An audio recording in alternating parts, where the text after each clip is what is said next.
We're now live, hopefully, with a 30-second delay. Go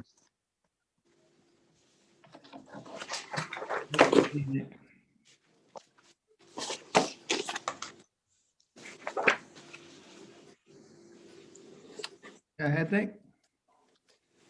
Good evening, everybody, and welcome to Chearsley Parish Council's meeting for January the 18th. Hope everyone's well and safe and getting through these difficult times, I'm sure, for a lot of people. Okay, let's open the agenda up by asking parishioners for any questions that may have been submitted by email in the last few weeks, Helen.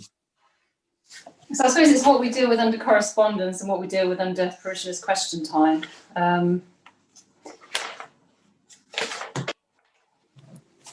Do we have a preference?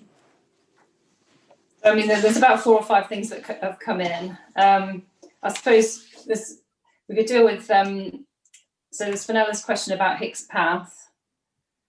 Do you want to deal with that under? Yeah, I think if everyone's agreed, I think it would be probably courteous to try and take some of these questions earlier, so that if people have got the right answers or the wrong answers or whatever, at least they don't have to sit through the whole meeting if that's what they don't want to do.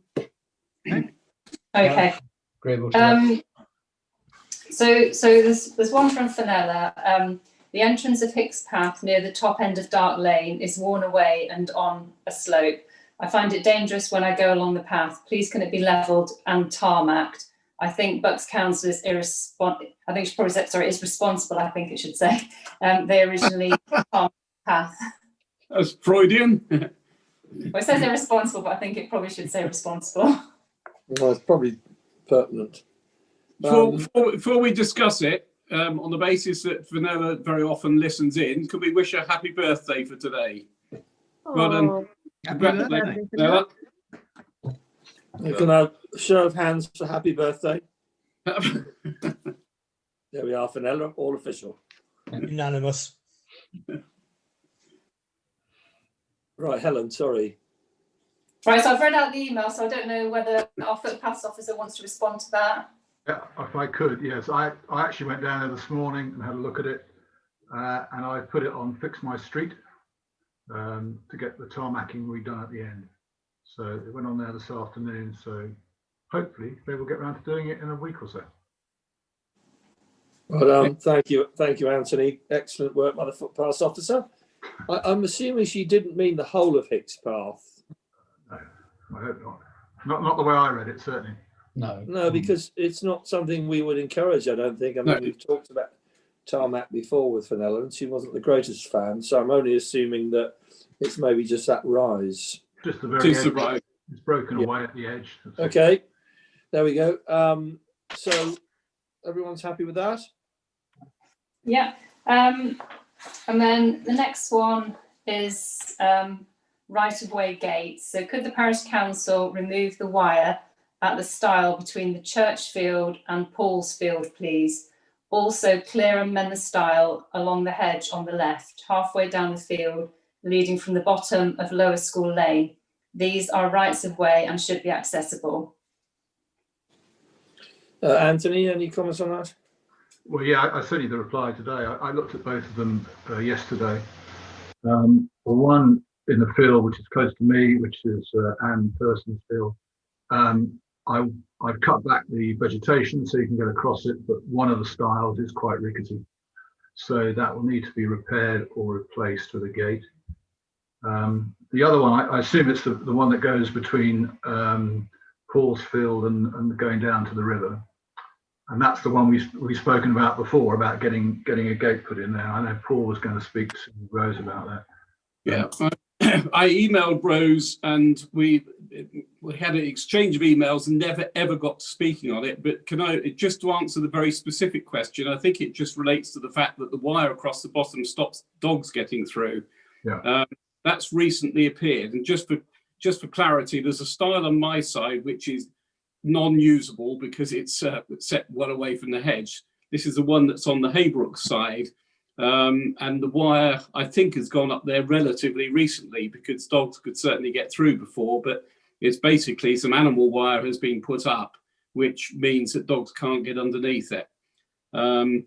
The purpose of writing to Rose on this was just so that we didn't end up with another one of those clanky gates that, you know, the metal things that have gone everywhere. And having spent some time over the last week or so investigating what styles and everything are anywhere else, there's absolutely no need to put those in where alternative arrangements are there. And certainly as far as that particular style is concerned, the only purpose of it is to cut across to the bottom of Church Lane, whereas just walking up the past Riverview would take you to the same point. But to date, I've not had a response from Rose, and I think I did try and kill two birds with one stone to cover the other one that had been queried going into the church from whatever that field is just above it. So I will try again. I mean, it's not my responsibility, but I thought I'd just do it in the just as an interested party as opposed to a parish councillor, actually, because the style definitely needs repairing as well. The bottom rung is loose, as I'm sure you picked up, Anthony, when you step on it. So that needs sorting. And ideally, probably the same as the ones that are done over at Cuddington, where the dog bit is just a lift up section at the side of the stile. Yeah, I'm not sure how long the wire's been there. I thought it'd been there some time. I mean, the simplest thing is just to take it out. But it's, you know, obviously there's no livestock in that field anymore.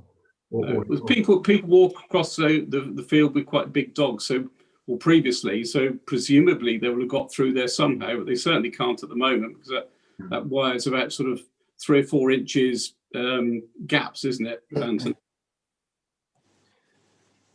So I'm happy to pick that up again with those if you like, to see if I can get some further progress on it. Yeah, I'll come in on that in a minute. But Keith, Yeah, Anthony, just on the first one in Amperson's field, is that the stile on the left going past your house, and then you go further down, and then there's a gate? Yes. So I mean, it's a right of way, but It is, yeah. you just go down there and go through the gate.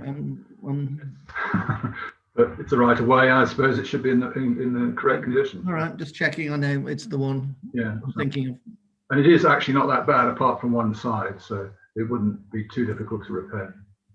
and James Gibson is very amenable at the moment in terms of any works, Anthony, that need to be done in that area. He's happy for those to continue and be completed. Yeah, I've spoken about it before, and he said he doesn't mind. So as long as it doesn't cost him anything cost. I think if I take the first one last, we're talking about the church. I've had quite a dialogue with Rosemary about the church yard exit, if you like, from the churchyard up to the new gate that Michael put in a while ago that links up with that very muddy footpath across the railway bridge. I think we're at a position at the moment, and I'm just waiting to hear from her. I did write to her again this morning,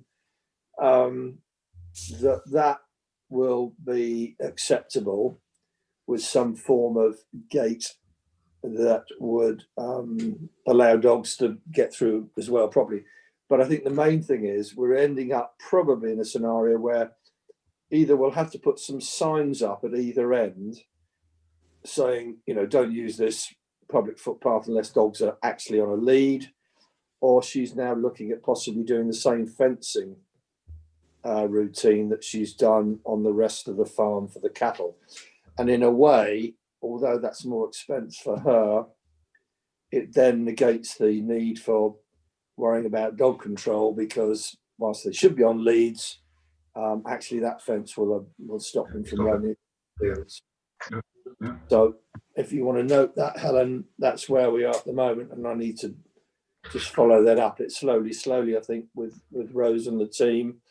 Although they've been, and Andy, the farm manager, have been really helpful. So we're going to keep on that path. As far as the one across for the tree planted area that Rose put in, which is the link to Paul and Paul's field, at the moment she's broadly accepting that a gate could be put into that first area. That's withstanding whatever Paul was thinking about on his side. But again, I'd put that in writing as well. And I'm just waiting for further dialogue over time to see how we can progress it. Okay. Paul, I don't know how you feel about that. Yeah, I mean, as far as I'm concerned, the gate that was put in just off the green, I can't remember who put it in there on that footpath. I mean, that sort of thing to me is perfectly acceptable in a rural environment. I think putting another one of those metal clunky things really doesn't work terribly well. And it was nice to. I walked over at Cuddington yesterday and just saw that they've obviously maintained and changed a few of their stiles. So there's no need to put gates in unnecessarily.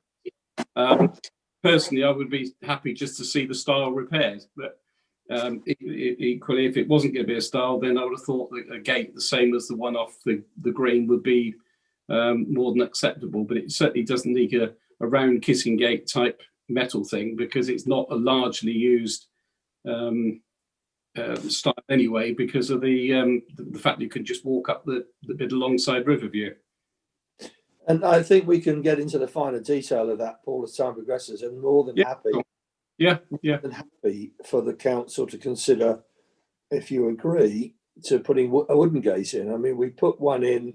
Anthony arranged for one to be put in on Michael Edmonds' pathway past the donkey field, and we've had so much great feedback about that particular gate. It's rustic. It's well, absolutely. Yeah, I mean, mine's only a personal interest because, on my side, there's nothing there at all. So it wouldn't matter to me if it was just a gap all the way through there. But with the PC hat on, I just like to see keeping the rustic style in place, and hence dropping the line to Rose. I will attempt again. Okay, good. And the other thing, maybe Helen, if you could make a note for me to talk to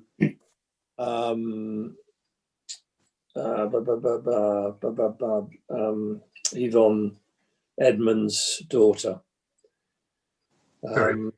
Sorry? Terry, is it? Terry. I can't hear. Terry, you said? Terry. Oh, sorry, yeah, Terry Gadsby. Because I do think we need to try and ask for some sort of levelling off or control. It's bad enough. I know the weather's been poor, but bad enough going across towards the railway lines. But that path by the donkey fields, I've been walking now for the last few days and noticed so many people. I would turn back as well. Who turned back because it just really wasn't safe to walk down because of the amount of mud and water. So I was going to approach Terry, who hopefully will talk to Yvonne, to see if we can get some sort of wood shavings or whatever it is to try and keep that flowing. Yeah. Good plan. Okay. Helen. Sorry, 2 seconds.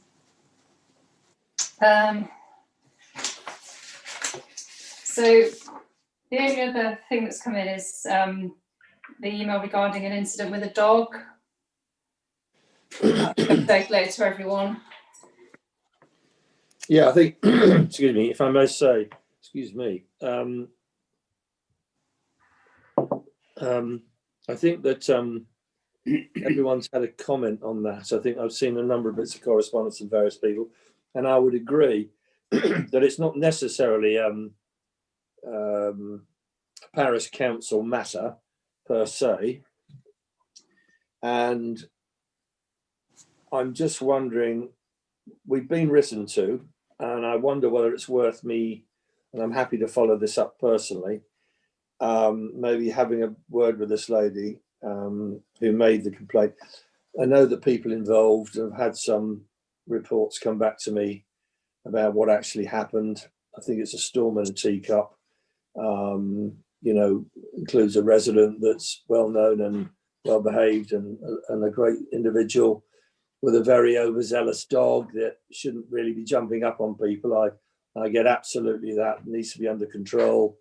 And I think it just got a bit out of hand and should be smoothed over as quickly as possible. So without going into reams and reams of paper, I thought maybe a knock on a door or a telephone call or something that's pertinent in these days, and just try and smooth it out. Okay. If people are happy with that. Yep. Raise of hands. Okay, thank you.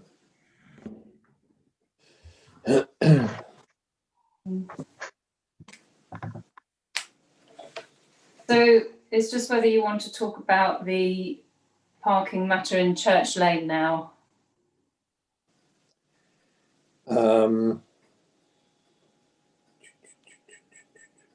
Well, what do you think, folks? I mean, It's either dealt with now or under correspondence, per se, number 6. So it certainly needs to be discussed.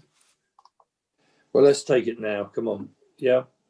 This is a result of the parking of the vehicle that has been causing potentially obstructions and difficulty for vehicles to pass it, particularly service vehicles, I'm assuming. Yeah. And it relates to the AVHT house, number 6, I believe. Is that right? Yeah, number 6. Okay. I mean, Church Lane, which is actually in Shups Lane. Yeah, so 6 Church Lane, Shups Lane. I've read the correspondence, and you've probably seen my response today, just saying I'm a little bit surprised about this because we certainly didn't know anything about these discussions ongoing. So I dropped a note and then phoned Hobbs, the AVHT director, who says he's very interested with my note and not quite sure what's going on. He sent it through to a guy called Andy Bramall, who's head of property services, and they're going to come back to me tomorrow to try and explain what it is they're actually either doing or trying to do, and making sure that whatever they want to try and do is in keeping with what we want as a village in protecting our sunken lanes. Nick, just for the benefit of the parishioners that are watching on Zoom, I wondered if it's worthwhile just very briefly outlining what was in the note. Otherwise, it's a bit cryptic. Well, it is cryptic, but I think it's also inflammatory. We have to protect the interests of the persons living at that property. And so briefly, all I would say, excuse me, is, God, blimey. It's not what you think. I think that basically the AVHT, that's the Aylesbury Vale Housing Trust, are looking to possibly cut into the bank in Shups Lane to provide parking access and parking spaces to those cottages that rise above on Church Lane. And I think that's really all I'd say. And we all know how precious all these areas are, and we take each case in its merits. That's fine. I just thought that was worth outlining. Otherwise, it sounds a bit cryptic. Yeah. So I'll keep everyone up to date with that. Thank you. Was that it, Helen? Yes, yeah, that's it. What about Sorry, Nick, I presume the letter from regarding the Hicks Path work will be covered under tree matters. Well, I was just about to say that, Paul. That's the other item of correspondence. Do you want to take it now or later? I'm quite happy to cover it under trees because it's in the context of other stuff as well. So, okay, yeah. So that will be under your report number 12, tree and verge matters. Okay. Yeah. Thanks, Paul. Okay, that concludes that part. Apologies for absence. I don't think there are any absentees, thankfully. In accordance with sections 30(3) and 235(2) of the Localism Act 2011, councillors to declare any personal, prejudicial or pecuniary interest pertaining to the agenda. None. Is that everyone? Raise your hands if it's no. Paul? Oh, I had raised it. Yeah, sorry. So it's like, yeah. Ah, yes. Thank you. Okay. Approval of minutes for the 10th of December. Do I have somebody to? I'm happy with those, Nick. Propose that Okay. we accept those. I'm happy to second. Seconded. Thank you. Matters arising from that meeting. So it's actually matters arising from the November meeting. I should have said that because the December meeting was purely budget. So it's actually going back to the November minutes. Good job, I ran them off. So the first point on there is, Nick, to discuss Yep. with Rosemary the muddy state of the footpath from Church Lane to the railway and onto Knockley, which is treacherous in place for walkers. Yep. Yep. That's, as I said, underway. We've now talked. I don't know if people know the log man from Quainton, Peter. He supplies a lot of people in the village with good seasoned wood. He has a big stack of huge stack of these wood shavings. And so Rosemary's considering that, I think, at the moment, to see whether we can do something to help solidify what is a pretty treacherous piece of walk in the winter. Nick, do you think those would help down the bottom of the Edmonds footpath as well? Yeah, quite possibly, Paul. I mean, that's been in my mind, and I think, you know, properly, you just need someone to go up there with a machine spike and just get the drainage going a little bit better, because it's obviously compacted with people walking. Or even if you put in 3 or 4 small French drains, you know, that would help enormously. But yeah, the shavings, I mean, it's nothing new. I pinched the idea from a visit when I was going up to Wadston at night to see the Christmas lights, and seeing how they'd actually done that whole. It's amazing, isn't it? Yeah. From the info desk right up to the estate and or to the house. And although there were some soggy patches, having talked to them afterwards, he said, yeah, well, that was usually running water, and all they do is they keep topping that one up, but the rest of it as a walk was fine. Mm. So yeah, I'm on that, and you know, I'll continue to nibble away at Rosemary, so to speak. Right. Okay, so the next one was just considering putting curbing in alongside the stockwell to protect the bank. And it was to be added to the priorities for 2021. That was covered in the budget meeting. Okay. So the next one was, Nick, to circulate the report from Haddenham Parish Council regarding a potential cycleway from Haddenham to Tame. I think have I done that? I thought I'd done that. Got a tick on my other list. Have people received that at all? I don't remember. David Truesdale, the chairman of Haddenham PC, sent it to me. I thought I'd forward it on. Can you double check and let me know? Oh, I can send it to you again, if that's fine. Yeah, shall I send it again? Yes, if you wouldn't mind, please. It's probably there, but there's so many emails, you tend to forget which ones you've seen. Okay. Right, what have we got next? Councillors to highlight to Anthony any footpath signs that need replacing. I don't think that's happened, has it, Anthony? No, I haven't had nothing from anybody in particular. I mean, I'm just wondering, on the basis of how much you love to, you know, walk around the village, whether on your travels you could maybe keep a record of those that you felt needed a coat of paint or a new sign, if that was possible. Yes, I'll put that in my agenda. I think, Nick, this is probably an ongoing action for all of us, isn't it? It's not. Well, it is, minutes, but so far, if we see anything, just let you know, Anthony. And likewise parishioners. Yes, indeed, yeah. John, I absolutely agree with that, but as of the 16th of November, no one's reported any. No. So if we could get Anthony revving it up a bit and then we really do contribute, I think we'll be fine. We'll probably get 100 tomorrow now. Okay.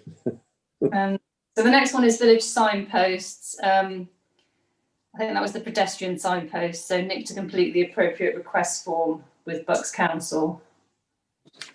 Yeah, I have the form here and I've not sent it back yet because, as probably John's just said, we've got a few other important issues. So it's still for me to do. And then the next one was Nick to investigate smaller bin lorries in the lanes. What's it? Christ. Didn't realise I'd read. I didn't realise I'd been handed all this stuff. No, that doesn't even ring a bell. Yeah, action NB to investigate. Clearly, I've not looked at small bin lorries in the lanes. All the minutes. No, probably not, Paul. But then I don't. I'm not as alert and clever as you. I will follow that up. Then I suppose I've got to speak to AVDC refuse. Is that pertaining to bin lorries or other lorries? No, it's pertaining to bin lorries. Nick, it's an interesting one, is this, because it's a subject that came up, many will remember, many years ago. And I'm sure that AVDC, I assume it's them, not the county, at the time said, yes, they would try and send small lorries. And generally speaking, small lorries turned up, but the size seems to have gradually crept up again. And so maybe it's by way of a reminder to Bucks Council or Aylesbury area, whoever deals with it these days, of the agreement that we had with them previously.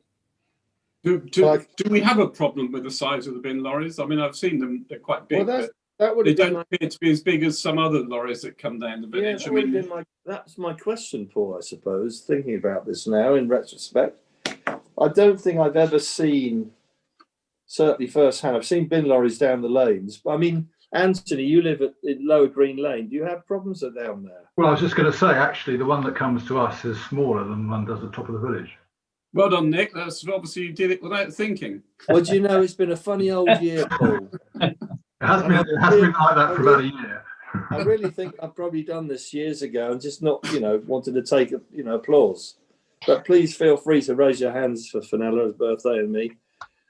There are two sizes of lorries in the village. The large ones, which I have seen down your lane, I think, Anthony, and then there's a smaller one that collects the food waste. The food lorry. The food waste lorry, yeah. That's a small one. The bin lorries that come to us are smaller, definitely. Really? Yeah, because we have a slightly different collection as well. So is this an issue? Because I'm assuming that if they go to Anthony's, there's no reason why they wouldn't go to Elmbrook Close or... I think Anthony pays them extra for that service. Helen, do you recall the background to this coming up? Yes, it was Pauline Parks that asked the question. Ah, Robert. Yeah. Can you speak on behalf of your good lady? I can indeed. I mean, the trees, particularly down Dark Lane, are constantly damaged by the size of the bin lorries. Is that corner as you pass yours? No, it's literally just outside our house between Ian Alamgir and ourselves. Okay. So have you had the smaller lorry at all or just the ordinary one? It doesn't look small from our perspective, no. Anthony, I know this sounds really maybe a bit anal, but do you think you could get a photograph? I'll speak to Colin Wolford and get the right contact for this at AVDC Refuse. But if you could identify the bin lorry when it comes down next time, could you just try and grab a photo or just see what size it is and we'll sort of take it from there? Because I sort of get Robert's point. That's one of the narrower, smallest areas probably in the village thinking about it. You're talking about height. I think Robert's talking about the height particularly, aren't you? I am indeed, yeah. Yeah. So is the height, Anthony, less or greater on the small? The one that comes to us is definitely smaller than the bigger ones I see at the top of the village. So if it goes down Dark Lane, then obviously I think the big one might do that because it doesn't come. All right. Okay, well, that's a meaty one for me to make sure. You know, I've obviously got half of it right. I need to complete the other mission, the other half. I will take that on. Robert, tell Pauline I am on. I will. Okay, what else? So I think the next one's been dealt with. It was just about the drains. Councillors to inform John Howard of any drains requiring attention before Thursday in November. So I guess that's all been done.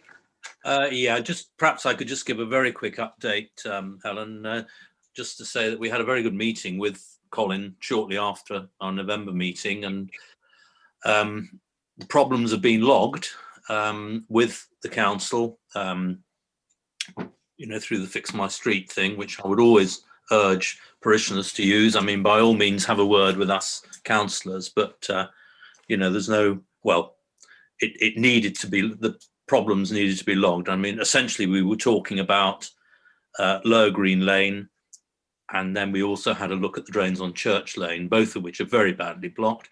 The problems been logged, acknowledged, and yes, as soon as we're able, we'll come and do it. A month on, they still haven't come to do it. I suspect they're totally overloaded at the minute with the weather that we've been having. But all I can say is the problem's logged. I did chase it a week or so ago, but I've had no further response. But I would imagine the drainage crews are pretty busy at the minute. But you know, I don't think we can do any more other than, you know, the problems.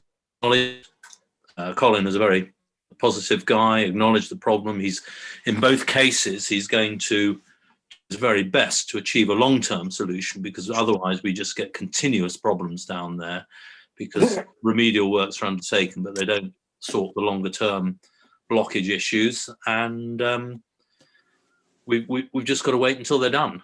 But they're in the system, and perhaps I could ask the residents involved to tip me the wink if they see any lorries appearing to carry out the works needed. But that's Church Lane and Lower Green Lane, and we've got residents are significantly involved in both cases, and they do remain a problem for us as a village. Yeah. And good news soon, hopefully. Yeah. Well done, John. Good stuff. Okay. Helen, is that? Item 11, which we've covered actually. Yeah, so yeah, the next one's been covered, I think, hasn't it? To discuss the possibility of putting wood chippings down on the path. Yeah, we've already spoken about that. And then the last one, I think, is Nick to speak to Colin about installing the outstanding pole on Crendon Road for the speed indicator device. Well, it must have been Christmas looming for me to get all these action points. I mean, I have to say, I'm honoured, frankly. I'm glad to report that pole has been inserted on the the Long Crendon to Chearsley route, and doing very well. The only one that is outstanding, I think, probably then, Keith, is it the one from Winchenden into Chearsley? Yeah. Oh, no, we've agreed. Colin, Sorry. yeah, we've agreed we'll reuse the 30 mile an hour post. Yeah. So all so poles I'm due are to move. Yeah, I'm due to move the SID to that when I'm got a minute to move it off Crendon, since it's had about 3 or 4 weeks there now. It's done very well. Okay, cool. I think that's the thing. Is that it? Yeah. Okay, brilliant. Thanks, Helen. Any? Yeah, fine. Planning, Paul. Yeah, there were 2 planning applications that we reviewed during the period, I suppose, not just the month. First one was the new driveway entrance for the old farm, and just in a basic summary, first we approved the application. We made a couple of comments which weren't actually conditions, but we made comments asking to the owners to ensure that this is a consistent theme here, any large vehicles that are going in and out of the driveway were prevented from going over the curb onto the green. We also wish to have confirmation from Highways to confirm that the vision displays were wide enough. Vision displays, Keith, that's especially you. And in fact, the correspondence that appeared on the application on the website shows that the requisite displays have been met. And we did also ask for assurance that the threshold that was constructed at the entrance of the site would avoid any gravel spilling onto the road, the problem which we had down in Shups Lane. We wish to avoid that. So we've asked to make sure that the construction is appropriate. So that was approved. The second one was Callanish, that was 2 Willowgate. This regarding infill extension to the single front of the property, the hipped gable roof. Again, we approved this application. It was not materially different from the one which we'd previously had no objections to, and likewise the council had approved. So we were happy to show have no problems with that either. So that's the 2 applications. Thanks, Paul. So there is a new one that's come in fairly recently, the Longhouse comments are due on the 11th of February. Yeah. So that'll be before the next meeting. Yeah. Okay. Okay. Correspondence. Any other correspondence, Helen? Oh yes. So just the one that's mentioned on the agenda. So please can the blue enamel lottery sign be removed off the green? The green is in a conservation area and this sign is not in keeping with the area. The parish council have already agreed not to put the metal signs on the green. They bought a wooden sign to advertise the village shop, which is on the green. The lottery is already being advertised on the forecourt. Thoughts, views? I agree with the request. Other thoughts, views? I am reluctant to agree with that request. I think the sign in question is remarkably small. You barely notice it unless you're just standing down that corner, and it does provide a bit of promotion for the lottery to passing traffic, which the one immediately in front of the shop doesn't. And it strikes me that given that Jay has complied with all of our requests in terms of reducing his signage, then to ask him to take that one away as well is a bit excessive from our point of view. Thanks, John. Anybody else? Councillors, any other thoughts? I don't really have any strong views on it. I would agree with John in the respect that I haven't noticed it being dominant on the green. So whether that's enough to, I have to say I agree with John, I think, on the fact that we've had a lot of cooperation from Jay in the past, and I don't necessarily, while it's not ideal that it's there, I don't see that it dominates the green. I think the only thing we'd just be careful of, we did have conversations with the bull and the bell and with Jay, and agreed a single sign for both of. What happens next if the bell says, well, okay, Jay's got 2 signs, I'll put an extra one on there? Because Fenella does have a point. There is, if you look at the sort of rules and regulations of the green, there shouldn't be anything on there at all. And the compromise that we went through was to say, well, okay, they can both have a sign on the green. Okay, well, they have. You've made your views known. Thank you for that. Yeah. Martin.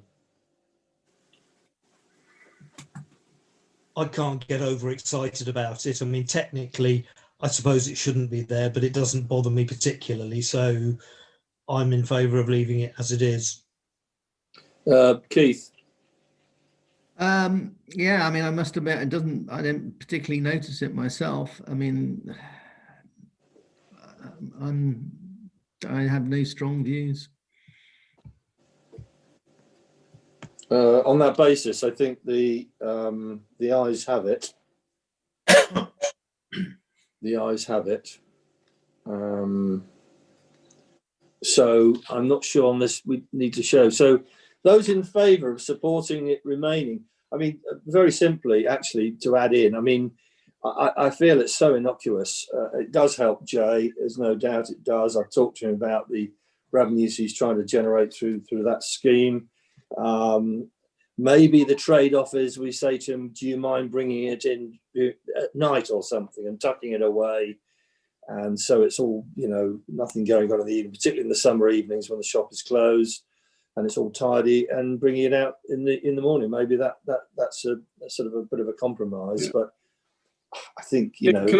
Nick, can I just say, you know, I'm really personally not that exercised about that, but I think just reminder to all of us, what we're not asking is our personal opinion on this. We're asking to interpret what the current bylaws are regarding what goes on the village green. So whether we like it or not isn't terribly relevant. It's we are supposed to be carrying out what the bylaws request or demand. So I think let's just remind. I understand the protocols, Paul, quite well, because this has been on my agenda now for various signs on the green for God knows how many years. But having talked to some of the councillors at Bucks County Council, the conservation officers, and goodness knows who else, it's not something that they're really concerned about. They feel that it's such a minute piece of legislation in terms of the overall beauty of that green. It's not being spoilt. So we as parish councillors who are requested more and more to make decisions locally on behalf of our parishioners becomes more important. And I think if I can't express my own personal view as everyone else has just done, it's a pretty poor show. So can I just ask people on a show of hands, who's prepared to leave that sign as it currently is? 3? Yep. Well, I would have abstain, whatever that means. Well, you quite abstain. And those against? Then it's carried. Thanks, Paul, for finding that corner, but that's carried. No, that's fine. We'll move on. Excuse me. Any other correspondence, or is that it, Helen? That's it, as far as I'm aware. Okay, contributions from Bucks County councillors. I really want to try harder trying to get hold of, I mean, I do speak to Clive more and more regularly these days, but I seem to have failed to get him onto one of our calls. So that's my fault, and I need to keep pushing that ahead. I mean, I think they're pretty much wrapped up in the issues going on with the alleged May elections. And I say alleged because at the moment there's still a feeling that they may not go ahead in May for obvious reasons. And now a date in June has been mooted, and possibly a day in September has been mooted. So that's the county council side. What it does mean, of course, is if those move, there's every opportunity or every chance that the elections for parish councils will also move. So, I mean, what's that space? He's probably keeping up to date with that. But nothing else really to add to any of that.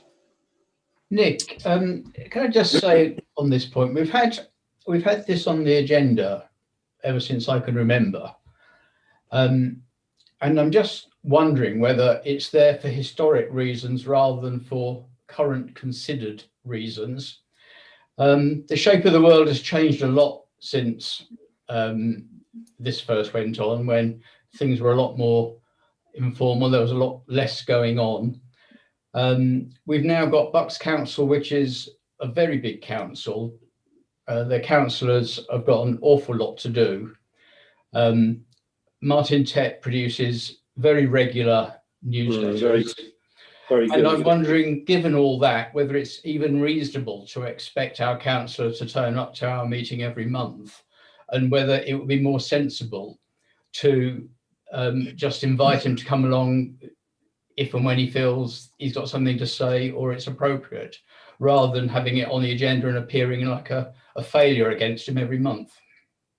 I think that's a fair shout, actually, Yeah. John. I think that's a very fair shout. And I sort of know a lot about his agenda, and believe you me, he is incredibly busy. I think what compounds the problem is that, bless him, Michael Edmonds is no longer with us. The AVDC councillor, Mike Hawkett, has retired because of ill health. And so actually it's left a sort of a vacuum that would ordinarily be filled by people locally that would come along. But because, as you say, it's all got much bigger with the unitary authority. So I mean, I'd be quite happy to remove it from the agenda, and then as and when we have a need or I have something to feed back, I can do so. I think that's fair. Yeah, I think so. Is everyone comfortable with that? Yep. Yep. I don't think we need to show of hands on that. Okay, so be it. All right. Young Roberts, a finance report I have here. Thank you, Chair. The report was circulated about a week, 10 days ago, and as per normal, it identifies all the payments that have been made since the last report. The other point that I would like to make is that we have received in the last month or so £6,000 from Vale of Aylesbury Housing Trust, which at a previous meeting you agreed was designated for the village trust, at least in part. What needs to be decided is exactly how much of that goes to the village trust, and whether or not it goes with any sort of specific purposes in mind, because there was a lot talked about when this was first discussed, but no decisions were made. So it's really your decision whether we just pass over the whole 6,000 and leave it to them, or whether we try and identify some recipients. John, I thought that had all gone through and done and dusted. I thought we had discussed that. We discussed it with no decision, Chair. Oh, I see. Right. Well, okay. This is the cricket club, the church, the whatever. Yeah. So there was a lot of correspondence on this. I'm not sure whether we brought it to a formal parish council meeting for agreement. I think the position on this was that ABHT said they wanted to make a donation to the village, or it's part of the discussions that we had with them. And we started to engage in a conversation as to how the parish council might disperse that money.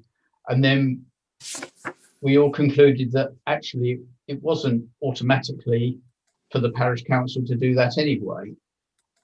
And plus, given the fact that it was a bit difficult for the parish council to receive and share out money like that and make decisions of that sort, and given that the village trust was being reconstituted, I think we all agreed informally that it was much better to pass the money on to the trust to make their decisions. Now, in doing that, we did all have an idea as to a reasonable and fair way to distribute it. And so those suggestions were passed on to the trust at the same time as we asked if they would be prepared to accept it. And the members of the trust said, yes, they thought that looked like a very fair and reasonable way to do it.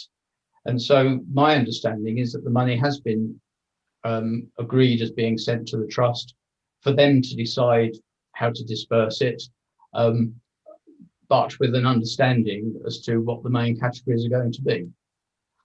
And that's about where we stand. Whether we need to formalise that by means of a vote here, I think it doesn't really matter whether we do or not. I think if you feel it's necessary from a formality point of view, let's do it. But I personally don't see that as absolutely necessary.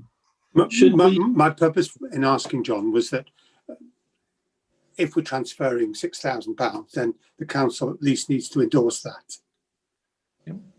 which to the best of my knowledge, it hasn't yet done. Yes, okay. I mean, the way certainly, I don't argue with that at all, Robert. My understanding was that it was only in the parish council account on a keepsake basis because the trust didn't have an account for it to go to, a bit like the other 800 and odd that's coming in. And so both of those sums are only passed through on the village account, on our account, for that purpose. But if you feel we need to record that fact, then I've got no problem doing it, of course. Is this something we should just put in writing and submit that to Robert for records? No, as long as it's minuted, that's absolutely fine. Right. So I'll just put in the minutes then that the money is to be sent to the trust for them to decide how to disperse it. Once it opens it, once it gets its accounts open, yes. But I think we need to pay cognizance to what we said that we wanted to do, so that there was fairness in this. So the village trust just didn't get it and then said, well, we'll build ourselves a barbecue in the back area of our house to celebrate together. And I think the idea was that you would try and share it with places like I know who they were. They were the church, the lawnmower guys to help with equipment, the church itself for repairs, the cricket club, the village hall, all these things. So I mean, it's all there in some form of shape, John, in notes I can dig out. It is, yeah. It's recorded in email correspondence that did the rounds between us all at the time. So are we just asking then, Robert, for in principle, it be minuted that the monies received from AVHT and also the amount we've now discovered in the old bank account that we finally got hold of, which is in the holding account of the PC, will be transferred to the village trust? Yeah, simple as that. One liner, really. Because our auditors will question. No, I get that. So what we're all doing. Those in favour of that formal motion, raise their hands, please. Okay, motion's carried. Thank you very much. I've got two other very quick points, if I may, Chair. Since I issued the report, I've circulated around the members of the council the updated financial procedures and also the draft of the procurement procedures that we discussed some time ago but never agreed. Yeah. The only feedback I've had so far is from Keith, who raised the question of whether or not we should make the point in the procedures that if a project has a cost of a certain amount, we at least go to 2 or maybe 3 suppliers for quotations. And I'd like to get the council's reaction to that, and then I can formalise and finalise these 2 sets of procedures. I thought I dropped you a note, Robert, on that, didn't I? Sort of suggesting, I was actually asking the question, how much one could spend on purchasing something, because you sent me a note, didn't you? About yes. That was in response to that, and that's what made me think we should update it. Well, what are people's views about this? Because it just sort of puzzles me that why wouldn't we have a limit of 100, 200 quid to spend as an individual? I think that part of it is well accepted, Nick. It's more the question of the big spend and how we go about tendering for that. Do we ask 1 person or 2 people or 3 people? Or it's just to put a line in the procedure so it is covered. John? So I would agree. I mean, I think, Keith, it was you that picked that point up. And I would agree that for the largest of potential contracts, then we should have something in our procedures that says, yes, we've got to get some formal quotations. I think at the moment, what we've got in there is a requirement to get estimates for spend above a certain level. I can't remember the number. And I think, if you correct me, Robert, if I'm wrong, but the idea was to keep that in, but then to put a further threshold above it where formal quotations for the specific work are required. Yeah. And I think that's a very sound thing to do. So is the only issue the amounts? Yeah. I mean, it needs to be something that you guys are comfortable with. Keith, Martin, Paul, John, H, any views on? I think No. you suggested, Keith, £2,000, and you're above £2,000. I said 1,000 or 2,000, yeah, Yeah. of that order. I think you need Yeah. at least 2 quotes.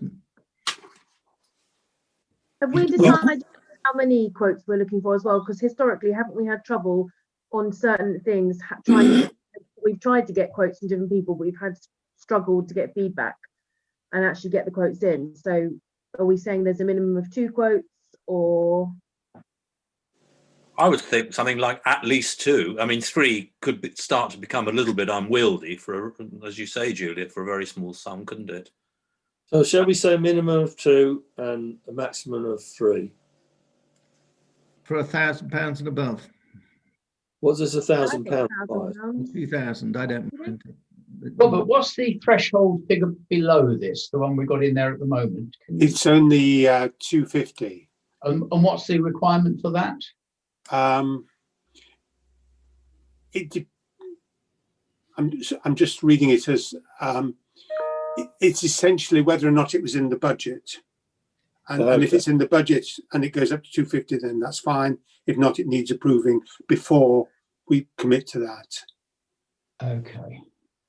I mean, what I would do, Keith, if I might say so, I'd caution against 1,000, because we do have quite a lot of regular expense, quite a lot, 4 or 5, 6, 7 maybe items, things like lawn mowing, tree maintenance, which comes around the 1,000 and a bit cost. So I would prefer 2, just for your convenience, not for mine. With trees, we've normally had, when we're starting with a supplier, there's a difference in a new supplier and a regular supplier. When we've had a new project, we've got 2 or 3 quotes like the trees, then once we have a preferred supplier where we've done the due diligence, that's maybe different. I mean, I'm not trying to overcomplicate this, but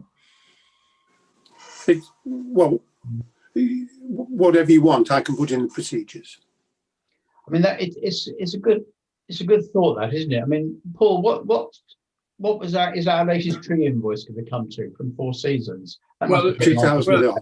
it's an interesting point, because the invoice relates to 4 lots of work, and quite simply, they clubbed together those so they could do it all at one time, so that they are very individual projects. So I think the total there is probably 2,000 or 3,000, but each individual one was circa 1,000 or less. Yeah, but in a sense, it's a single contract. I mean, there are situations where, things like trees, for example, we have the benefit of experience of knowing how much things cost, and if we're not happy with a quote, even if it's £500, we will go elsewhere. Whereas if something seems very reasonable at £1,000, we'll take it. So I think that there is an advantage if you have trusted suppliers of not automatically going out and getting alternative quotes, because we have found in the past, and I've certainly found that in my business life, people start to push the quotes up because they're only going to get 1 lot of work out of 3. So if you've got a trusted supplier, sometimes it's best to run with it and not necessarily go and seek alternative quotes. So I think it's horse. You need a rule to start with. I thought we did discuss about 2 or 3, but you need a rule to start with. But it doesn't mean that something's £1,000 you don't get a second quote. So to my mind, that argues for us to put a fairly high number in. And I think trees are a good example. I mean, let me throw a number of 4,000 on the table, given that we've got near to 3,000 in this year's tree contract. And I would see that as a single contract, even if it was different pieces of work. We might reasonably say that if some mega job came along and we envisage it being in excess of £4,000, we really should be going elsewhere to Four Seasons to get quotes for it. And we would. Yeah. And it's a case of, if you think of it that way, at what level are we comfortable going with a trusted supplier? Yeah. And at what level do we feel we really ought to be getting competitive quotes? Yeah. Well, I think this past project that was done in December is a very good example, because we did get a second quote, only because I wanted to just test that the first quote was about right. I think Keith was with me on the first meeting. Ian certainly came along. And even then we picked on one part of it, which was the removal of the walnut tree, because it still felt high to me, but in fact the other two quotes I got on that were higher. So we tested it, and I think we've got to have a rule, but we've also got to have some common sense, and gut feel does come into it, particularly if you're dealing with trusted suppliers. But yeah, I don't have a problem with the figure being high, on the basis that I think there'd be common sense will be applied. Yeah, I think the same agree with that, Anthony. I think that also applies with things like, we've been using, if we haven't been able to get it free, we've been using Nigel Timberlake, for instance, to put in our various gates, which he's done a really good job on. But they're £200 and £300 a pop. So does that mean if it's 250 quid or 200 quid or whatever, we've then got to try and go out and find another supplier when we've got a very good in-house supplier? No, I think what I'm saying is I'd be more inclined to raise the price slightly on the basis of working with a particularly preferred supplier, because why would we want to go to all that extra work? Yeah, and the fact that suppliers do get to a situation. I've had exactly this with some work at the Aylesbury Grammar School.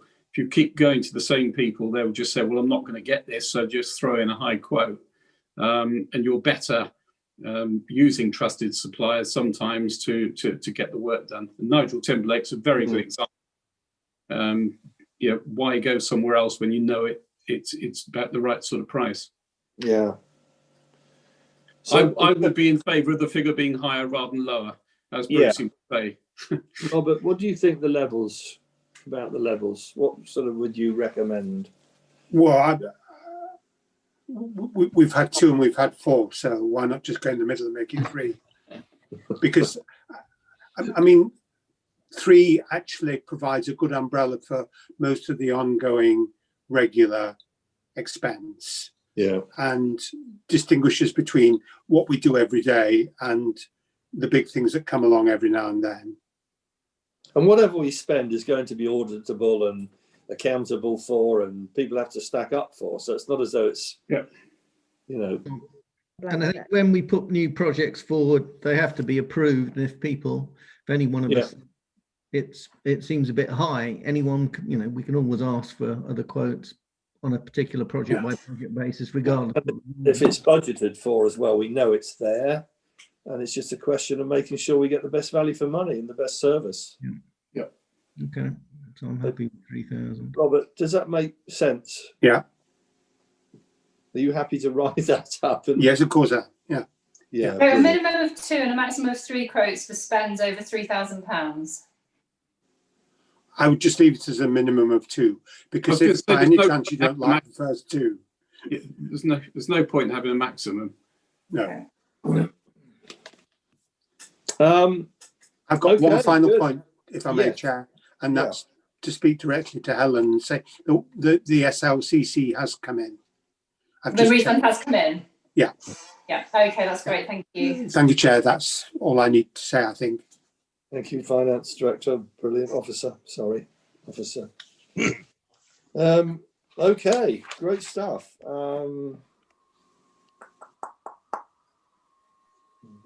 Bruce Gas. Sorry, I'm just looking at your final part of your report. Okay, reports from councillors attending meetings and outside organisations. Anybody been chasing up and down the high streets of England? I doubt it in this weather. Keith? I've attended the one of the many subgroups of the Hadnam and Waddesdon community boards, the Environment and Green Spaces group, just to see what was happening there. It was, this is because of another item further down the agenda on asking for, which I'll get to, which was asking for the support of forming the Chearsley Carbon Neutral Working Group.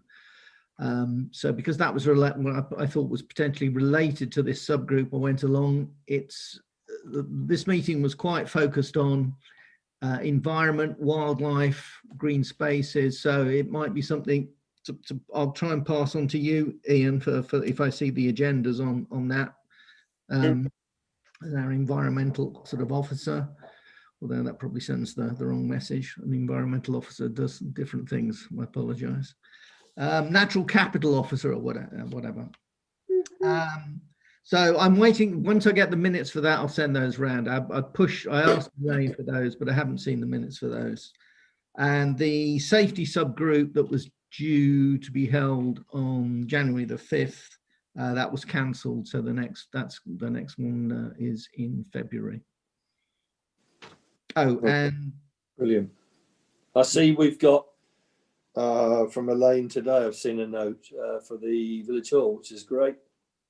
Yep, that's one of the funding proposals that we put in for the playground refurbishment. Brilliant. Various funds under her purview that she manages. Okay, thank you. Any subcommittee decisions for ratification? I don't think there are. No. Officers' reports? I think they're covered under various matters now. So, Horse Chestnut intersection junction update. Hang on. Number 12. 12 tree and verge matters. I beg your pardon. Sorry, Paul, I'm stealing your thunder. No Tree problem. and verge matters. Can I just split that down into two? Firstly, as a general comment on verges.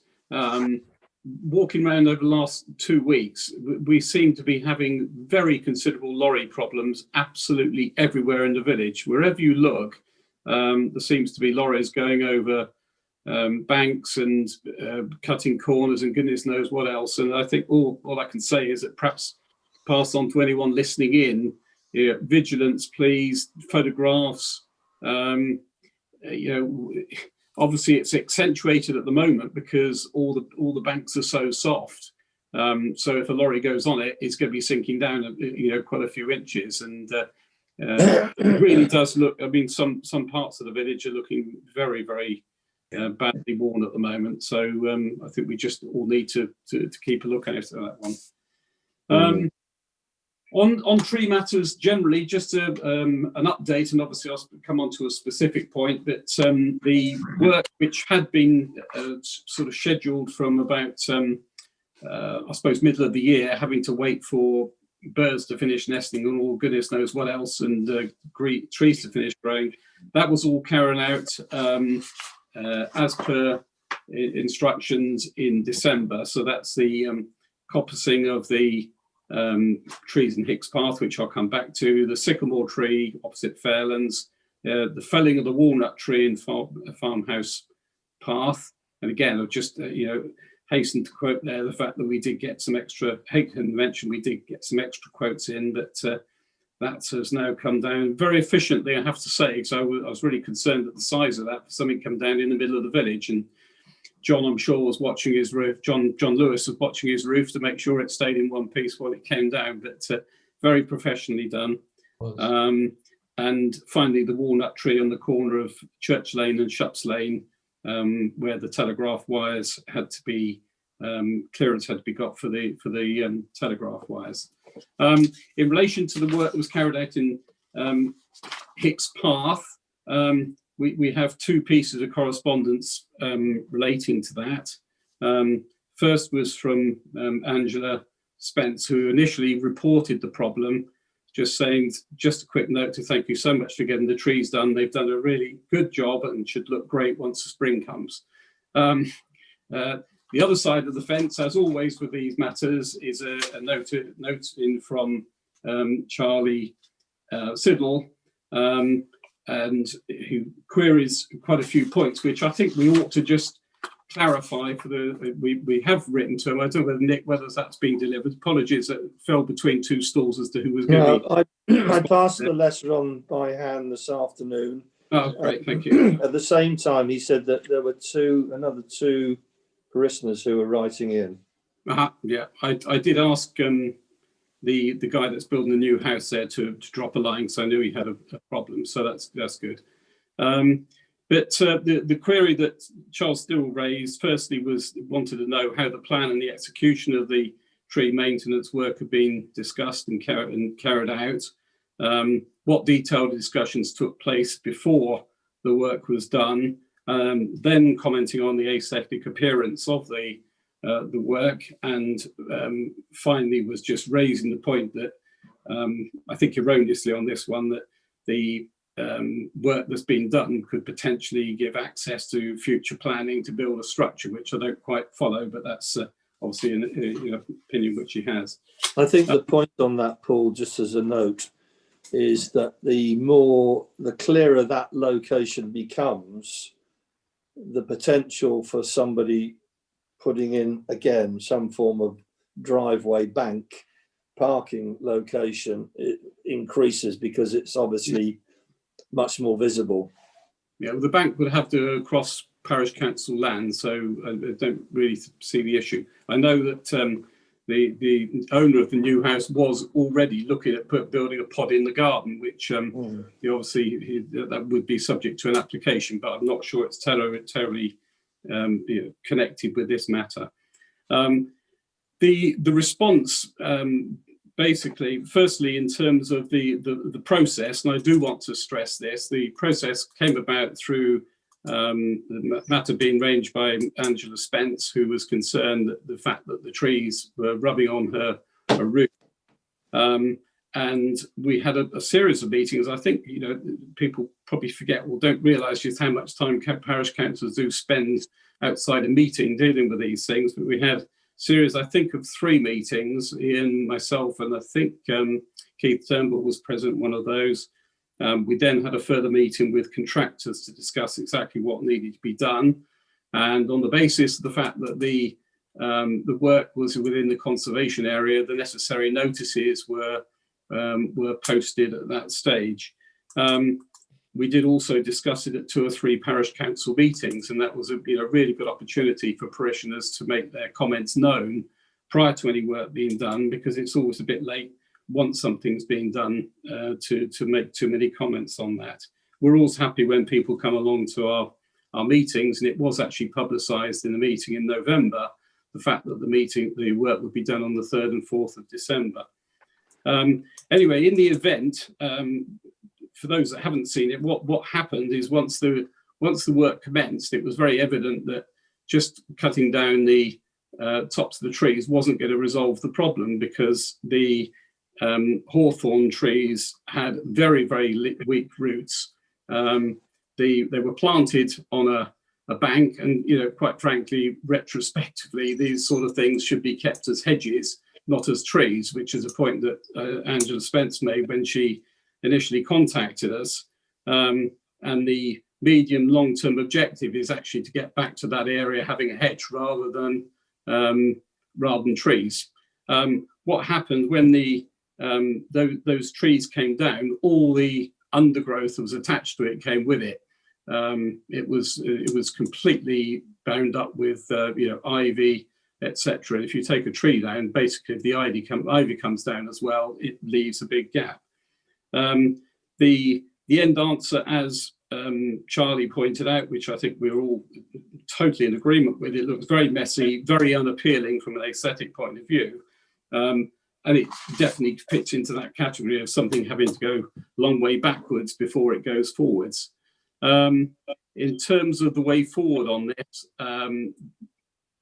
Matt from Four Seasons pointed out quite rightly that the hedge that was there 20 plus years ago should start to reform anyway.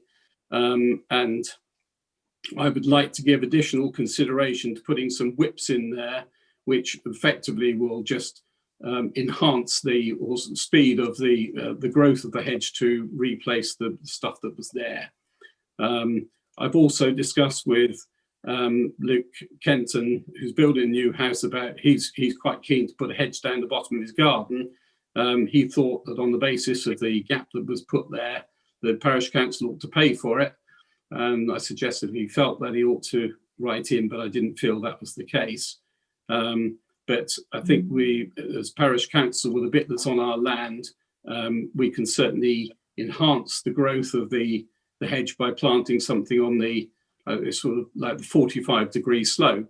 But we just need to make sure that going forward, and I hope Ian will agree with me on this, you know, in 4 or 5 years' time, we will need to trim that hedge. Otherwise, we're going to leave someone else with the same problem in 10 years' time when something is too big to manage. It's almost like sort of hedge laying, if you like, with if you plant hawthorn, you need to hedge lay it, like, you know, the Rosedale, etc., is done down Church Lane. Otherwise, the thing just grows so out of beyond control that it has to be taken out, like the Haybrooks had to do on all the stuff down Long Crendon Road. So we have a situation where past lack of sort of foresight, I suppose, a few years back, something was allowed to grow out of control. We are slowly getting hold of the hedge problem in the village. It's taken some time. Every time we do something, half the people say we've taken off too much and the other half say there's not enough being taken down. So we're quite used to that one. This one, I think, was an extreme. It did look horrible, but by virtue of the fact that all the growth was attached to the stuff that was coming down, and the bits that were supposed to stay there were just unstable and would, you know, potentially fall on someone walking up its path, they had to come down. And certainly I wouldn't put my hand up and say, well, we leave those in place, because then we're culpable if, you know, a parishioner or anybody gets a tree landing on top of their head because we hadn't dealt with it. So going forward, you know, this is a conservation area. I'd love to get it back nice and green. I'm a green person myself, but there was a necessity to cut back in order for it to go forward, albeit the more came out than we probably anticipated. But we have got the job done, and I think I agree with Angela that probably quite surprising what will be there this spring, and certainly by next spring it should be you know, grown up pretty well. So that's basically it. And I, you know, thank you to Charlie Siddle for dropping us a line on that. Hopefully the response which we've given does explain it. And I, you know, I'd like a comment from Ian here, but I, you know, certainly whenever you prune anything, you're going to be open to someone saying you've taken off too much, someone else saying you haven't taken enough. I don't know if a comment, Ian, and probably could you just support or otherwise the comment which I've made on Hicks Path? Yeah, the hedge originally would have had some hawthorn in it. Those hawthorns had grown too big. The hedge really didn't function as a hedge anymore, and there's a lot of self-grown sycamores in there. Have been hacked at various periods over time, and have shot up with multiple trunks, and it just needs a few quicks of various sorts put in there, and the new hedge will go to everyone's satisfaction. Paul's absolutely right. As soon as you mess around with trees, it's very lumpy work. You've either got to have them and let them grow, or you've got to control them. And it's unfortunate on this instance, it perhaps went a little bit too far, but it will regenerate itself in a short period of time, 2 or 3 years. Okay, thanks for that. Thanks for that, Ian. And obviously been involved in this as well, because the original letter was very kindly sent to me quietly, because I think Charles is a very, well, as people know Charles Siddle in the village, very reasoned and balanced individual who just wanted to make sure that he's not here to upset or to, you know, cast aspersions on the council, purely recording, as Paul has said, for the right reasons. And I appreciate that approach. I wish a lot of people in the village would take the same approach sometimes. I mean, reading between the lines and listening to all the conversations, my thinking, Paul, my proposal would be that we should maybe get sort of Four Seasons or whoever you feel, Ian, would be appropriate to come along. I don't think it would take a great deal of cost of money to actually put some sort of a hedging scheme in that would give the whole thing a bit of a lift, and with the other stuff as it grows over time would then rapidly produce that sort of green, pleasant vista that you mentioned. So my proposal would be to get somebody to look at that, who knows what they're doing, understand what we're trying to achieve, and put back some cost to us to see how we, as a council, as a gesture of goodwill, we're able to support. Yeah. Does anybody agree, disagree? Well, basically, I agree with that, Nick. yeah, I mean, that's basically where we've got to with speaking to Four Seasons. I'm not familiar with the word whips. Probably Ian is, and I'm not into that sort of thing. But apparently, these are called whips when you put small hedging bits in. Yeah, they're small saplings. Oh, thank you. Right. That's a relief. The proposal was that those would go to replace the bit on parish council land. Are you suggesting beyond that, Nick? Because with Ian, as you said, with Luke Kenton's garden, or are you looking at purely replacing our hedge? Now, I think what's needed here, Paul, is just a bit of dialogue, probably between you or Ian and Four Seasons, Charlie and Luke. I mean, it doesn't have to get any bigger than that. I mean, if it came to it, that it made more sense to actually plant something in Luke's garden, and I haven't seen the boundary line, I don't understand the boundary, purely on the basis of what you said about it being such a thin bank. We don't want to go planting stuff on a thin bank that's going to fall away. So if it was to go 6 inches inside his garden borderline, I don't think we're going to get too upset about that. In terms of, a hedging, is, if I understand it, Ian, hawthorn hedging, something like that, that length of that scope, you're not looking much more than planting 100 and 120 quid's worth of plants. Yeah, very reasonable. I think a short piece of work, easy to do, could be half a day's work. Yeah. The only reason this hadn't gone ahead today, I think just to explain, there really was quite a discussion we had regarding where the boundaries were. And we, there is a historical situation from 1976 where some trees were planted in Church Lane, which ended up on Haybrook's land. We would like to maintain them. There's a question of liability, which obviously hopefully has now been resolved. But we have a situation here on the Hicks Path thing, and I'm just looking at the future here. If we plant something and it's on someone else's land, it's got to be maintained, because otherwise someone else is going to have exactly this problem many years down the line. So I think the conversation I've had with Luke, I'm quite happy to continue. But I think us planting something on their land and still having ownership of it probably won't work. There's got to be very clear responsibility for it, because we did have a question as to whose trees were touching on Angela's roof in the first. I think we can get to all of that, Paul. I mean, let's just have the conversation first. Let's get some idea of costs and what the planting scheme would look like. I can't see any reason why Luke or Charlie or us are going to be unreasonable about, can we have it in writing that you will look after this hedge in perpetuity? I mean, it's just, everyone wants a win out of this. So I think... No, I'm not trying to complicate. I'm actually trying to simplify for someone else down the road, because if needs cutting back as a hedge, we don't want to say, well, we've cut it back, and then Luke say, well, that was in my garden, or whoever might buy the house from him. Yeah. So I think it does need clarifying, because, woolly arrangements don't work long term. It's much better to get it sorted. I'm happy to see that through. See that through. Okay, that's great. Will any other queries on that, or is everyone happy with that response in terms that we've made there? And Paul, you'll push the buttons on this, yeah? I've already pushed the buttons, yeah. The discussions are already underway, yeah.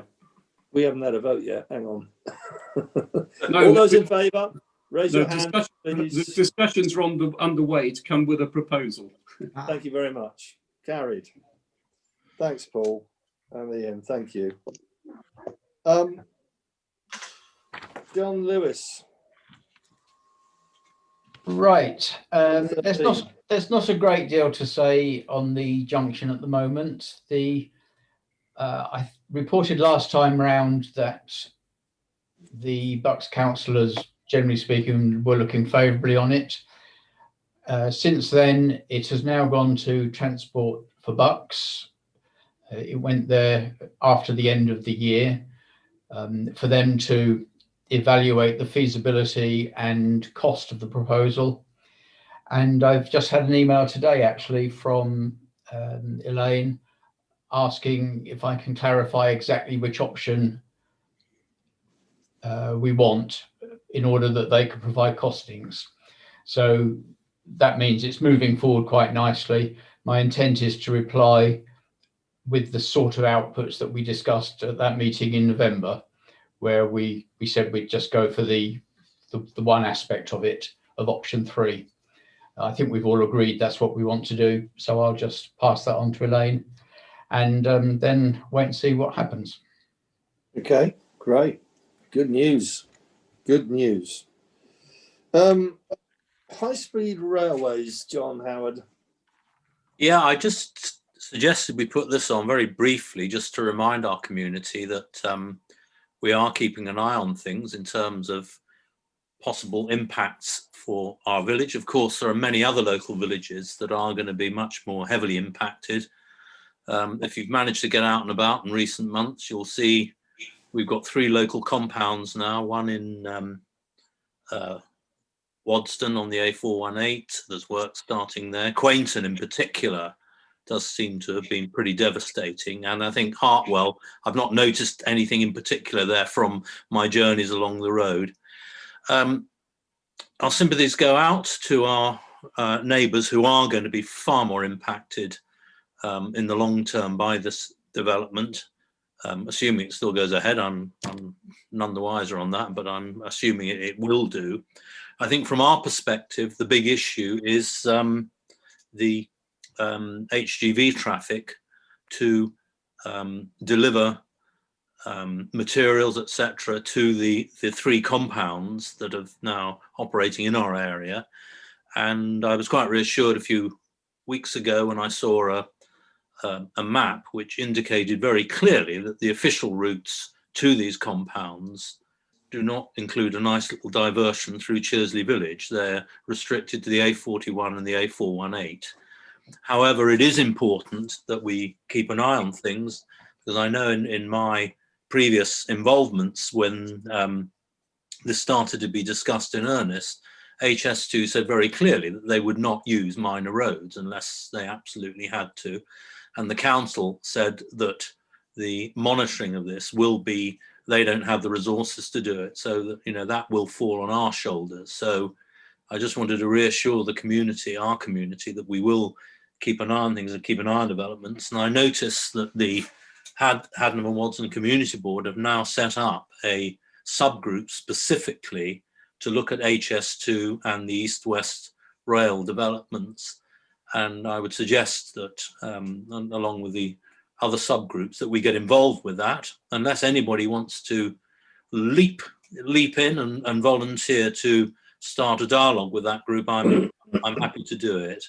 And also I will register ourselves with the official HS2 website so that we make make sure that we're fully up to date, at least with the official view of events. But there will be a duty on behalf of our PC to keep an eye on things locally. So that's really where we are.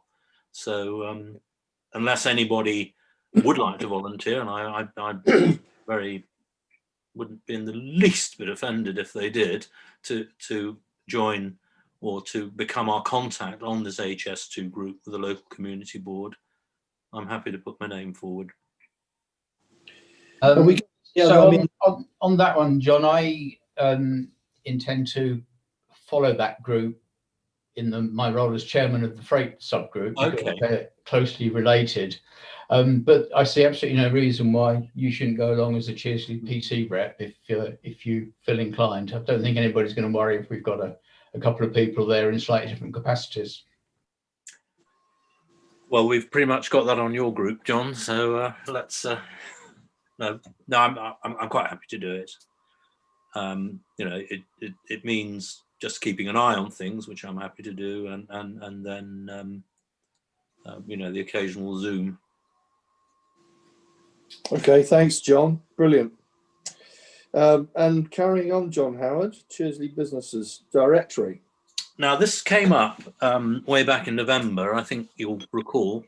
You may or may not, a long time ago now, but we had a newsletter or something from Bucks County Council saying really that we all, both themselves and local parish councils, had a very clear interest in the current difficult environment to make sure that we supported local businesses. And so I thought I'd try and get a discussion going amongst ourselves, which we have done.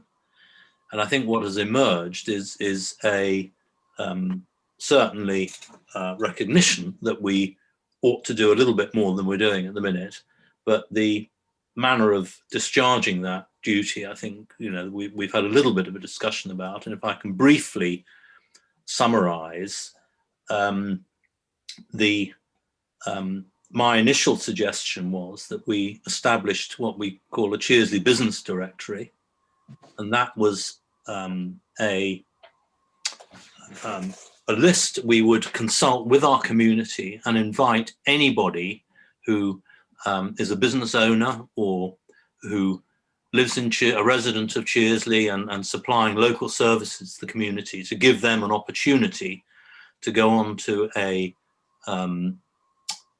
parish council business directory, which we will publicise on our website. And indeed, from time to time, we would encourage people, if they were looking, whether it's having your books done, whether it's your family photographs, whether it's a bit of plumbing work or work in the garden, that you do have a look at the businesses that might be available to business. Not dictating choice, but just saying, before you go rushing around elsewhere, have a look at what's on your own doorstep, and let's, if we can, if it's right, but obviously the decision is yours, support businesses that are registered in the community.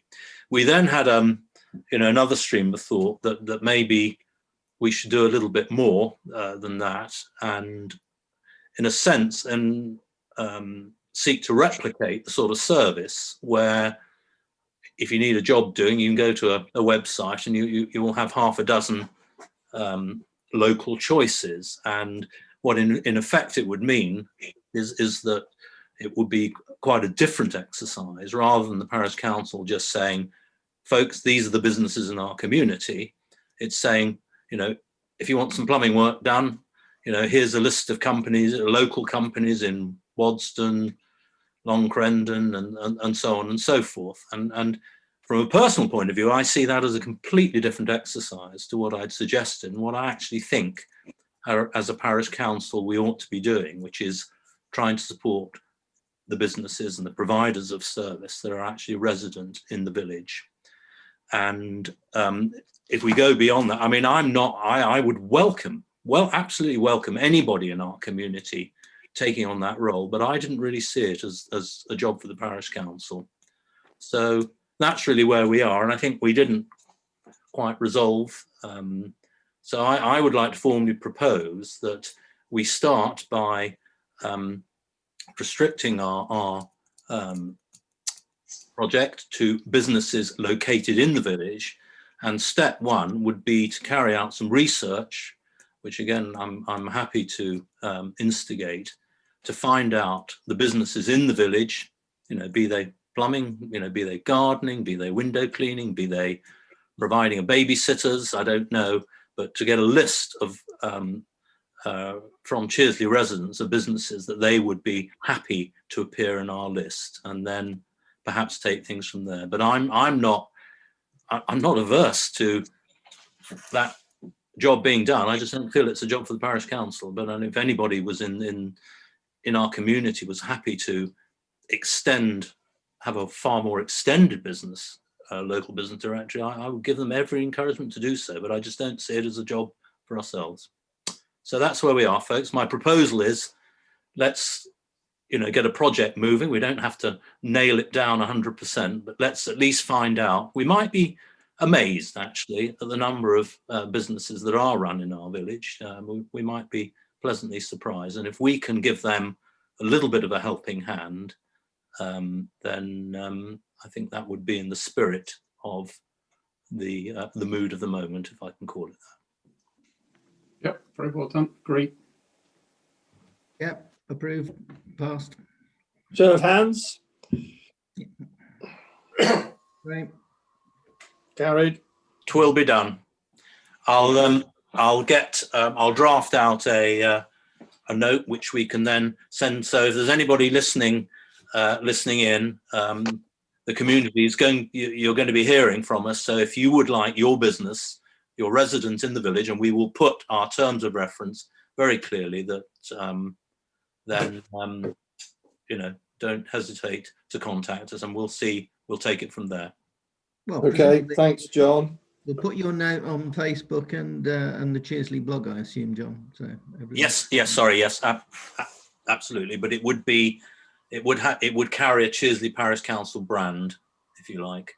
Okay. But if anybody wants to go beyond that, I would absolutely welcome that in the community. But I just don't see it as a role for the parish. Okay, thanks, John. Going for a hat trick here because you have Chearsley H&W Community Board Cycling and Walking Subgroup. I don't think this is going to be a very popular hat trick, but anyway, if you don't know already, there is now a Chearsley Cyclists Action Group, and this is something that we welcome. I'm a fair weather cyclist. I'm not a 52-week of the year cyclist, but there is a community of cyclists in the village, and Mike Haybrook and Andy White have set up an action group to promote the interests of Chearsley cyclists. I think short term, it's very unlikely that we're going to have a cycle path from Chearsley. That has been discussed in the past, but what it will mean that this group will keep a keen interest in local issues in relation to cycling and safe cycling in our community, in our broader community, and which led me to think that we should now have some formal representation on our local community board. They have a cycling and walking group, and in my mind there would be no better person than Mike Haybrook to represent our interests there, or perhaps Mike and Andy together. So I think I've notified you. I've invited Mike and Andy to give that some more thought, and we haven't concluded it yet. And I'd also like to take the opportunity of saying to if there are any cyclists listening in tonight, please contact Mike or Andy and register your interest with them and help the interests of Chearsley cyclists. And perhaps I could ask Helen to perhaps put both those gentlemen's emails addresses in the minutes, and perhaps we could even put something on Chearsley Blogspot, Keith. Yeah, I have an email address for Mike Haybrook, but I don't know that I have one for the other. I'll give it to you. I'll give you Andy's. Okay, that's great, John. Thank you. That's really... So is everybody? I mean, as I say, I've started a discussion with Mike. Nothing to vote on now, but I'll just keep you all posted. Cheers, John. Thank you. Keith, Chearsley Carbon Neutral Working Group. Yes, I'll try and be brief, given it's getting quite late.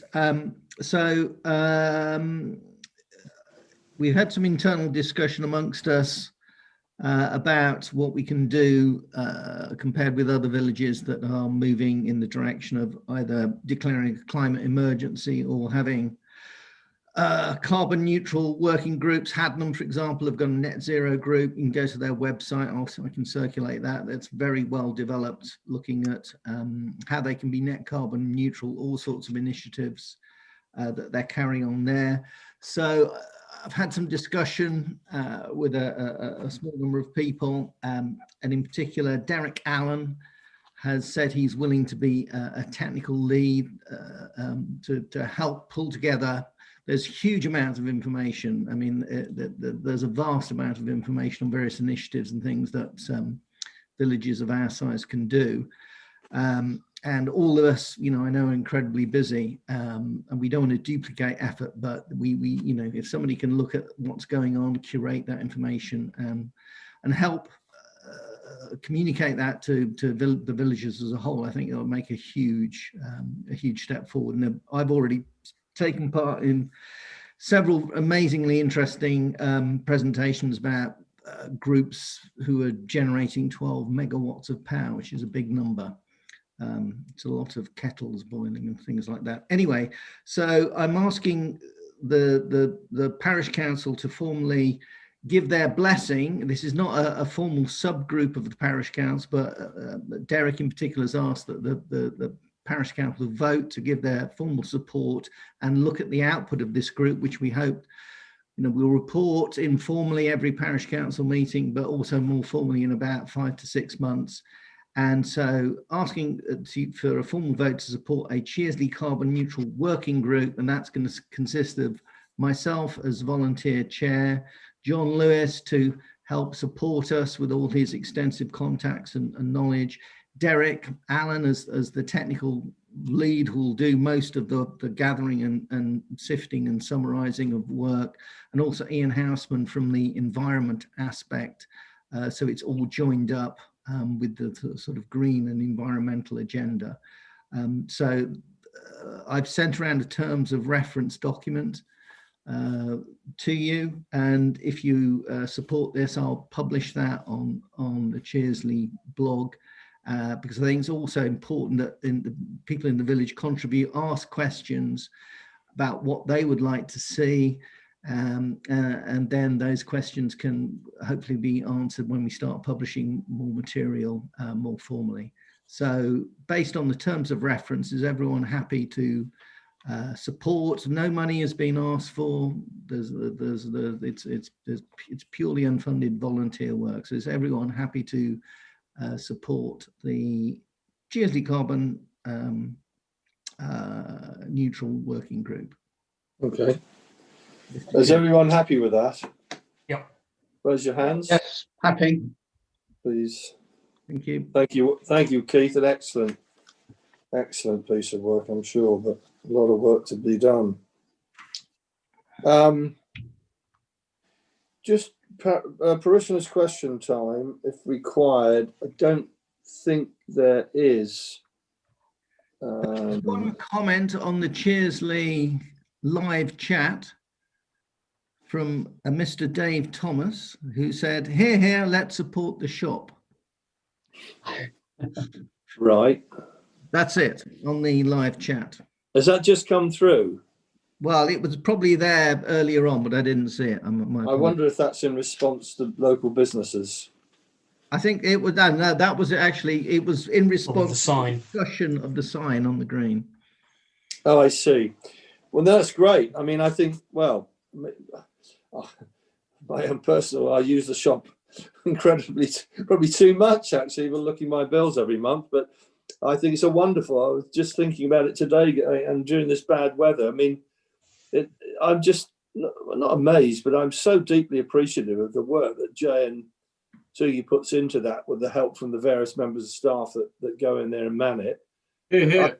We're just so blooming fortunate to have a facility like that and really pretty well stocked. You know, okay, you might have to get your Chateau Lafite online and, you know, whatever, but it really, I think it's brilliant. So yeah, wholly endorsed with David Thomas. I think we all agree that it's a brilliant addition. No, absolutely. Yeah. Okay. Nick, I've got another one that's just come in. this is from Tessa and Daniel Grist. Okay. They're saying that they listened online as trees were discussed this evening. Was surprised that no detailed reference was made to the walnut on the little green opposite their house under item 12, trees and verge matters. It's possible the tree was discussed later in the meeting, but they were only able to stay until agenda item 15. Please, can they have an update? I thought, Paul, were you not going back to them? I covered it very briefly, but I think there were two issues here, one of which John will have to come in on, John Lewis, because I've only got half the picture on it. But the when Four Seasons were quoting for the various works around the village, I was asked to add in the fact that the telephone line, this was following either a letter that was sent in or a query before one of our meetings, but the telephone line that ran across through the middle of that tree had the branches rubbing into it. So I asked Four Seasons if they would clear the telephone line while they were there, and also they were raising the crown 2 to 5 meters over the grass and 5 meters over the road. That was the total instructions that they were given to do. I believe subsequently, John Lewis, I stand to be corrected on this. I think there was a further conversation regarding actually pollarding or cutting the top off, which I was totally unaware of. So you'll have to update me on that, because that wasn't the instruction to Four Seasons. Okay, so there's a small history. I think probably the reason that Tessa and Daniel contacted me about it was because I had discussions with them 3 or 4 years back about doing something to that tree when it was growing very thickly. And I think this was before Paul took over the tree work, when I was looking after it. And so I made arrangements for it to be thinned out somewhat as part of our annual work, and crown lift done on it. And as far as I'm aware, they were very happy with that. Moving on now to this work, after the work that Paul has just mentioned was done, I had an email from them saying they were disappointed that not much work had been done and it wasn't what they were expecting. Now, to be honest, I'm not sure how they expressed those expectations, because it certainly wasn't to me, even though I guess they were using me because I'd contacted them before. And I passed it on to Paul, thinking that maybe he had some representation from them, but he said he hadn't.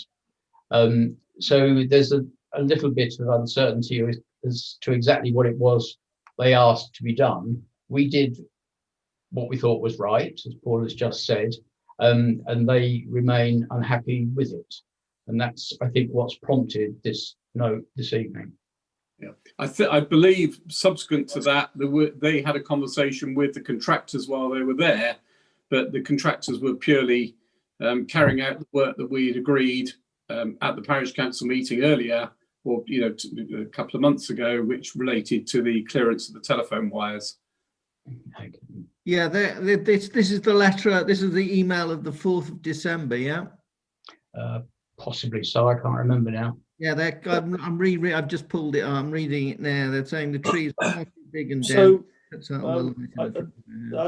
the way forward with this, Paul, I mean, obviously there have been works. I can't envisage it, unfortunately, because there's no leaves on the tree. I mean, it's difficult when it's bare to understand how it's going to look in the spring and the summer. My understanding was there was quite a bit of work went on there recently to try and shape it better, but we ought to see what else needs to be done. I mean, if it's genuinely in need of that sort of pollarding or whatever shaping, then we need to get Four Seasons to make it, give us some thoughts or recommendations on it. Yeah, and the work that was being done, it was purely I was asked to undertake was to clear the telephone wires. So I knew nothing about any shaping whatsoever. It's completely new to me. I suppose in that case, it's not unreasonable, again, depending on the amount of works we would be asked to do, if we've done the bit by the telephone wires, it's probably unbalanced the shape of the tree, possibly. They're asking for major surgery, Nick. What? They're asking for major surgery. They're saying if it had been on our land, we'd take the tree down. I think, are there two different people? We're not taking any tree down. Well, no, I'm just Nick, saying. I think the problem is Ian will be able to come in with a comment that probably is about to, but you can't do a hard cut back on a walnut tree.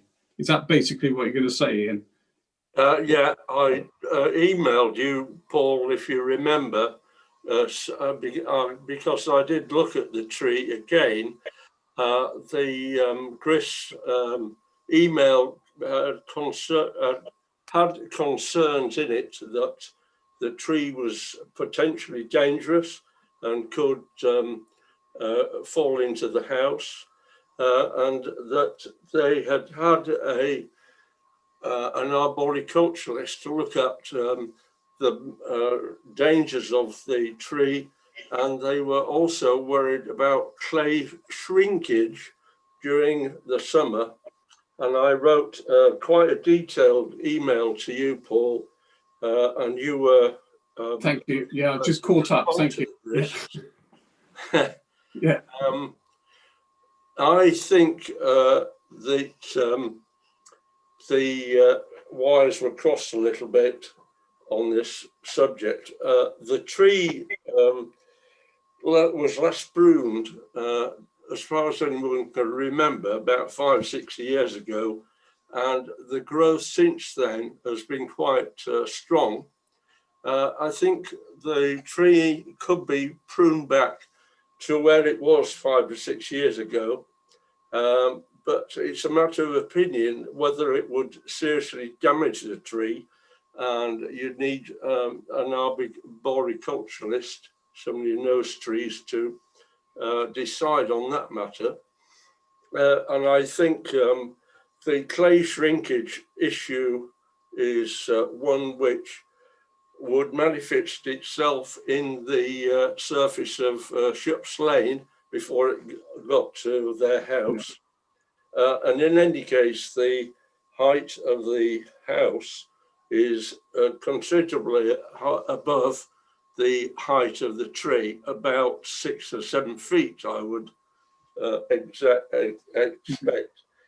Therefore, the building, I think, is probably safe.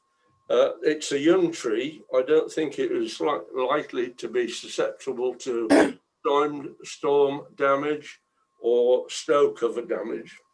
But I think probably the Gris would be happy if it was taken back to where it was 5 years ago, and the tree would be reviewed every 5 or 6 years to make sure it's not getting too big again. Okay. All right. Thank you for that, Ian. I've just reread your email. I do apologise because I'd forgotten that that report that you did. So it was very thorough. Thank you. I think that makes very good sense, Ian. Thank you for that. Certainly, we're not going to lose that tree. As you say, I remember it quite vividly from 20, 30 years ago. Yep. And it is a young tree. I think Paul, if you're up for that, having a word with someone like Four Seasons to ask them what that might entail, taking it back 4 or 5 years. And yeah, I think, Ian, are you happy to take this on board? So I think you've obviously got a pretty good handle on this, or would you sooner I dealt with that? If you send me the contact details for Four Seasons again, I'll super. That's great. I think you've got a good understanding of the tree there, which I think is very relevant. I remember the comment I made regarding they were saying it could affect the footings of the tree, but the tree was actually there long before the house was built, of course. Yeah. Okay, so Helen, for the notes, we'll take this forward, and Ian is going to be getting the information from Paul, and we'll take it forward as part of a review. Brilliant. Thanks, Ian. the walnut tree by the red telephone box. Yeah, yeah. Right. Commissioner's question. Any other question? No. Items for information going around. Paul. Nothing else from my point of view. Thank you. We've mentioned Fenella's birthday, Yeah. which is the key Yeah. thing I have written down. Good. Are you nipping around for a Swifty later? I should do, but there you go. All right. What about a drink? Rules are rules. Isolation and all that. Jules? I've just got a quick question. The road liable to flooding sign on the Chiltern Road. Obviously the road was flooded this week and the sign is too high, so I can't put the thing down. So I wondered who I need to contact, see if they can get it taken down. They'll like just lowered a little bit, so it's really easy for us residents who, if we know the road's flooded, to just do the sign. There was a member of the public who was very kindly walking past, who's taller than me, and she couldn't do it either. Is that Fix My Street or Colin Walford? Both. I went past someone that was stuck in there yesterday, by the way. Yeah. You'd have to post it on Fix My Street, Jules. Yeah. Do you think they would? Right. Okay. Well, it's I'll worth do that, and then if it doesn't, if they come back, because I've complained about a sign before, not that one, and they came back with the others, no problem. So I'll do it on Fix My Street, and if there's a problem, can I come back to you for the details? Yeah. Well, if it is, come back and I'll speak with Colin Walford because he's the other one that will get us some action on it. Cool. Thanks. I just think it should be easy to do. Yeah. Absolutely. That's it. JH. Yes, just one thing. As you all know, a few years ago, we when the new village hall came, I think the parish council saw a role in encouraging reconnection with our heritage. And one of the projects that we looked at was our historic Stockwell site. And I'm delighted. Well, I've told you, but I would just like to tell our community that Derek and Jackie Allen have very kindly undertaken, volunteered to lead this project. And we've agreed, Derek came back this morning and agreed a sort of a project spec that we've written. And I hope work will get underway ASAP during this year. The first step, and we've already made a budgetary allowance, is to carry out some exploratory works. And I think, Paul, you were going to help with that because we need to pump the contents of the Stockwell out so that we can have a proper look at the brickwork. And then when all the exploratory work's been done, Derek and Jackie will put together a plan. The plan will include maybe some action as regards the surrounding area, and also I said to them, I think we need to have a maintenance plan going forward because it's very important. A little bit of work each year will prevent some of the problems that that area has had pretty continuously now. So absolutely delighted. Our sincere thanks to Derek and Jackie. The other thing that we will do is obviously look to soften the cost, and there will be heritage grants that we can apply for. And I know, Keith, you very kindly have already flagged it up to Elaine. So once we've got a fully costed proposal together, we can have a look at getting some financial support. And as ever, we can also call on volunteers from the village if there's some fairly straightforward work that needs being done. I can think of a group of hearty young chaps who could be wheeled into action to help do that. So great news. It really is a site of special historic interest. We've got the earliest reference to it is in a document of 1538. So it has heritage. Pilgrims used to flock here throughout the Middle Ages. And I think it could be something very, very special. And we have a duty really to reconnect with, the important heritage assets of this village. So many thanks to Derek and Jackie. Brilliant. We could become we could become the lords of Buckinghamshire, Holywell, with all sorts of powers to prevent COVID, etc. Well, and in the old days, of course, the pilgrims could have a quiet pint in the White Horse. They can have a quiet pint in the Bell now. On their, I was wondering, John, on if their it, was way that, out. if it was that magical, is there any chance of the water being turned into Rioja? Anyway, on that note, Well, have a word, Nick. You've got good connections up there. John Lewis. Nothing from me, thank you, Nick. Thanks, John. Martin. No, nothing from me. Keith. Nothing. Well, just very briefly, just on the SID, which was on Crendon Road. I'm going to try and move it to Winchenden Road at some point this week. And per Mr. Howard's request, I sent round a report on before and after with display on, display off. Traffic slowed down with it on versus it being off. So, and there's demonstrable slowing down from seeing the sign to actually passing the sign, and the drivers get all the feedback. So, and that corroborates with all the anecdotal evidence of people commenting on they've seen, brake lights when they see that they're approaching at 45 or whatever. So they slow down somewhat faster when they see it. So generally positive feedback on the SID progress. Brilliant. Thanks, Keith.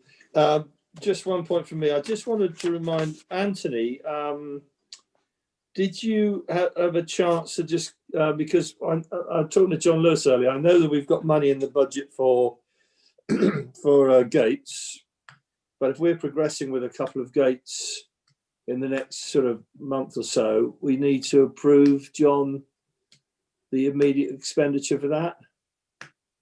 I think that would be a sensible thing to do if we know roughly how much we might need. Yeah. Anthony, you roughly? Well, yeah. Now I know the sort of gates you're going to want to go for. I've sent off a brochure today and get some prices on some wooden gates, which would be good. And then I'm going to pin Nigel down on the cost, for fitting each gate. So okay. So when you've got that, if you can let us have that, we can circulate it to the councillors to get an agreement in principle, John? Yeah, I would think so. I mean, if we could probably sort of agree now to go ahead and do it if we're all content. I mean, have you an idea what's the ballpark figures likely to be, Anthony? Well, obviously with the metal ones, we knew it was 250, but that was doing it through the Ribble people. The wooden ones will be more expensive, but hopefully not that much. I'm just trying to find the best price I can get for them. And then Nigel's fitting stuff is on top of that, is it? Well, with the metal ones, that was all inclusive when they were done by Ribble. But I'll ask obviously the cost of the gate and then have his labour as well. So. I think his labour is about 100 quid or something. So yeah, depends a bit on what it is, though, I think. Yeah. So if we sort of say something, what would £400 cover it? Do you think if we authorise up to that or something like that? Or I'm sure it'd be more than enough. But yeah. You think it would be more than that? No, more than enough. Oh, more than enough. Okay, why don't we just agree that then, and then the wooden gates change that, John. Yeah. So we say then per gate £400, approving 2 for now, but let's have the final detail. Yeah, I think so. I mean, we only need to do that if we envisage actually going ahead in the next month before the next meeting, and there's probably no desperate rush. So, so in principle, are people happy to approve that sort of expenditure on these gates? Yes. Show of hands. Okay, thank you. That's carried. Thanks. Low battery. Oh, blimey. Okay, out of courtesy, Robert, anything to add? No, thank you. IH? No, not for me. Anthony Adams? No, thank you. And Helen? No, nothing. Okay, and that concludes tonight's meeting. Thank you very much to those people. I just remind people that the next meeting is the day after Valentine's Day, 15th of February at 7:30 p.m. Thanking all those people who've tuned in tonight. I've had been quite a few actually. I just looked at my mobile, quite a few messages from various folks, which is great. Thank you for watching, and keep please asking us and supporting us and cajoling us and pushing us, because at the end of the day, we're trying to make decisions on your behalf. And if you don't get involved, then there's no point in moaning about it, is the blunt answer from me. But to this fantastic team, I'd say a big thank you for all the work that's currently going on, and the officers that are not with us right now. It's brilliant. So on that note, good night. Thank you very much, and look forward to seeing you all very soon. Thank you, Mr. Chairman. Thanks. Thanks, Right. Nick. Yeah. Cheers, Bye all. everybody. I'm just off to the bell. In your dreams.